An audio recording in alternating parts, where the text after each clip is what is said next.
our first interview at Radio Row is Ryan Leaf. Ryan, how are you doing? How excited are you to be in New Orleans this week? Well, I missed last year for the first time in 10 years, the Super Bowl. We just had a baby girl.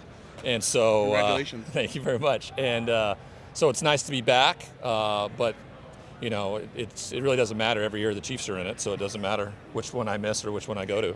So is she running? Like they don't crawl; they just start running. She crawled for a little bit, but yeah, she wanted to walk. She's got a 7-year-old brother, and she watches him move around, and so she was pretty ready to go. And yeah, once they get going, she's about 14 months now, and she's a little tear.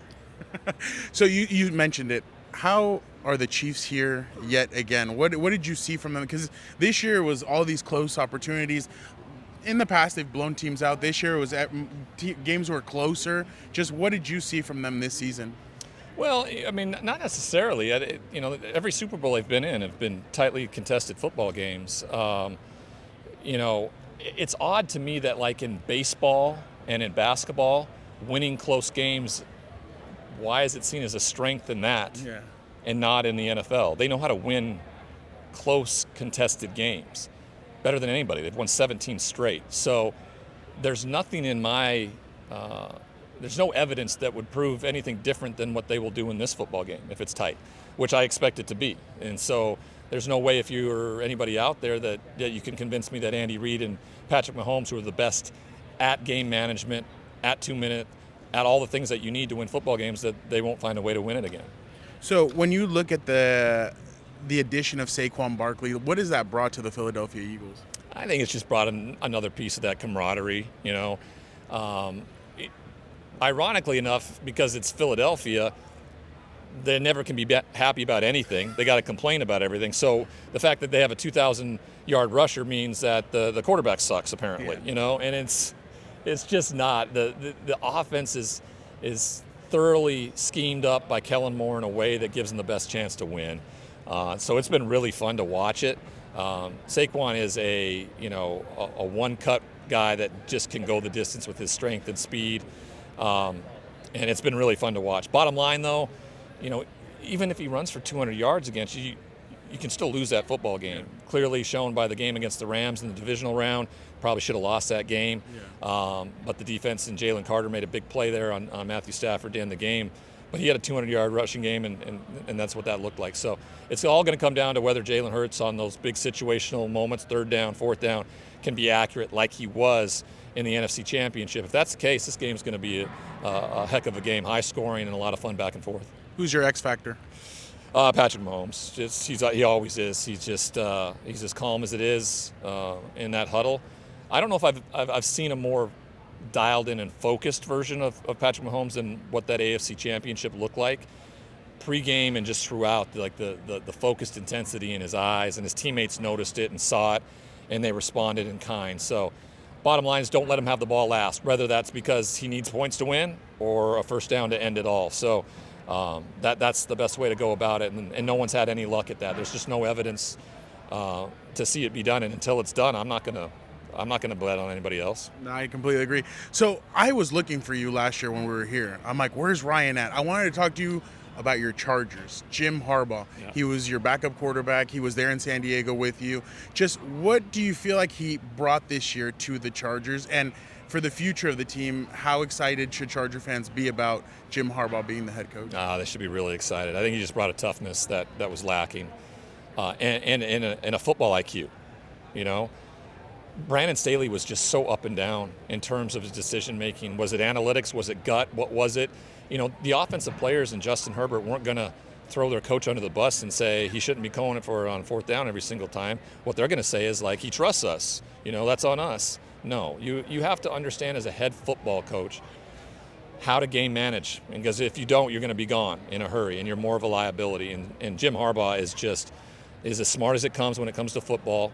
He hires the right guys, and he absolutely loves his quarterback. And when you have that kind of support that Justin has, you can flourish. And I thought we saw that this year. I was just incredibly surprised that they got beat like they did in the wild card round. I thought them getting the 5 seed and the ability to go and play Houston got them a chance to get to the divisional round immediately at Kansas City.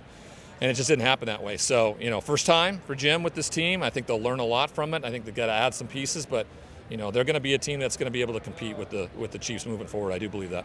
What did you make of, this year there's no Keenan Allen, Mike Williams, no Austin Eckler, Ladd McConkey with Justin Herbert, Justin only having 3 interceptions this year, the way he kind of progressed through the year. If they were able to get him weapons, that team should be even more improved next year, don't you think? I do. I think he's got the weapons. I think Quentin Johnston it can be a real weapon. He is big. He is fast. He's just got to do a better job of catching the football. And I do think Justin trusts him. So this offseason, I think it's going to be a big offseason for him. Ladd McConkey really showed who he is.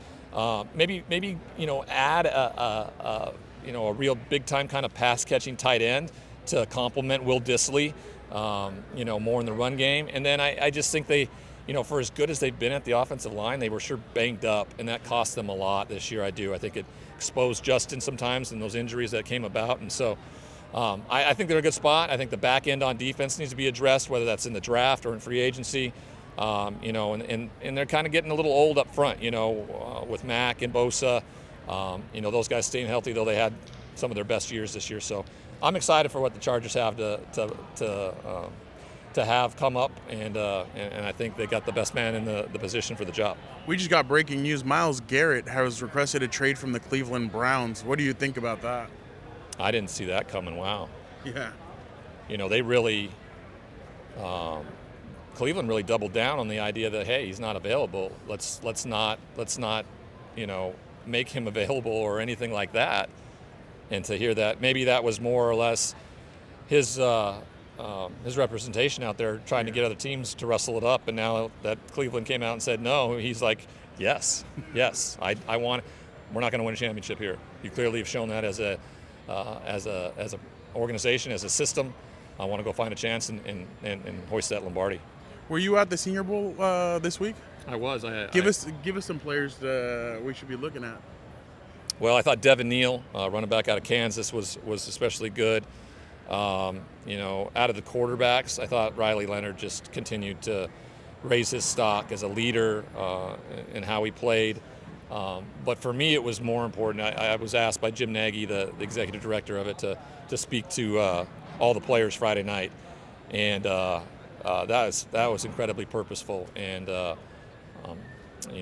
and I'm really grateful for that opportunity. So that was more or less kind of what I was there for, and just kind of enjoyed the atmosphere and the camaraderie with the guys. Can you share a little bit about what you told them? Well, I was exactly in their shoes 26 years ago, and so I got the answers to the test, all the wrong answers and all the right answers, and so I love the opportunity to be able to impart that on them, and so I don't want any of those young men who and when they get the opportunity to be a professional football player not to succeed. Did it cost you a lot to embrace that aspect? Like you said, wrong answers, but now you're embracing it. You're going and spreading the message to rookies, to young players. Just how important was you for you to embrace the journey that you went through to try and help others? I think it was really important. I think it just takes the power away, and to be completely transparent and vulnerable about it. I think it also removes ammo from anybody else who wants to come after me. I've kind of, built myself a glass house, and I just carry around boulders in it now. So, it's just kind of like, what are you going to say? Yeah. Yeah, so what? I kind of got the life of my dreams now, and as it turned out, I didn't have to be a great NFL football player to do it. So that's pretty meaningful. You have your own show, The Ryan Leaf Show, but it doesn't deal with sports. It deals about life and people coming out of prison and how to help people. Just what made you attack it that way and say, you know what, I don't want to be like everybody else. Sports show, that's cool, but I want to attack what I've been through my life and spread my wisdom another way. Just what led to that? My mentor told me I can't keep it unless I give it away. And I didn't understand what he meant by that. What he ultimately meant was I can't keep this peaceful, unchaotic life if I don't give it away, my story. And he's been absolutely right. Like these last 10 years when I've made it about somebody else and not myself, my life got better. And I like that algorithm, and I'm going to stick to it. It's given me everything. It's given me a family, a couple kids, jobs of my dreams, Sirius XM radio, and then doing things like this outside of that going into prisons, effectively changing and helping change people's lives. I wouldn't have had any sort of purposeful life like that if I had just kind of been a good quarterback who won a couple Super Bowls. The Last Mile, can you speak about that? Yeah, it's the Sirius XM radio show that I was named the host of. We tell the stories of justice-impacted people. We go into prisons. I was just in San Quentin a couple weeks ago speaking to some of those guys.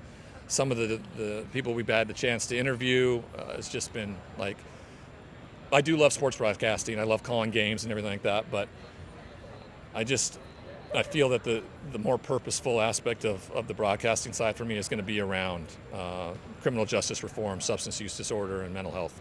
Just is at what gives me the more joy. The football side of things is just kind of is the hobby.